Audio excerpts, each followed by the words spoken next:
ఇది సండే కదా, సండే కంటే ఆదివారం అంటేనే బాగుంటుంది. ఇదిగో చికెన్ షాప్కి వెళ్ళి ఈ ఫారం కూడా తీసుకున్నా. అంటే మా ప్రాంతంలో దీన్ని ఫారం కూడా అంటారు. ఈ ప్రాంతంలో ఏమంటారో కామెంట్లో తెలియజేయండి. కట్ చేపిస్తున్నాను చూడండి. ఇంచుమించు కేజీన్నర మాంసం అయితే వచ్చింది.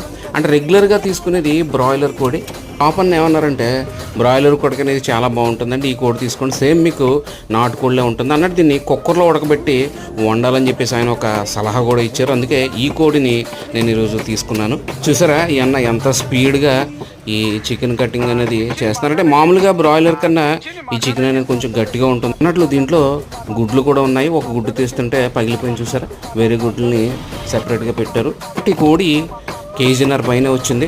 200 రూపాయలు అనేది తీసుకున్నారు అన్నట్టు. గోదావరి జిల్లాలో కొన్ని చోట్ల ఈ ఫారం కోడితోటి బిర్యానీ అనేది కూడా చేస్తుంటారు. అది చాలా బాగుంటుంది, చాలా ఫేమస్ కూడా కొన్ని చోట్ల. మీరు ఎప్పుడైనా అలాంటి బిర్యానీ తినుంటే కామెంట్లో తెలియజేయండి. వీడియో నచ్చితే లైక్ చేయండి. ఇలాంటి మరిన్ని వీడియోస్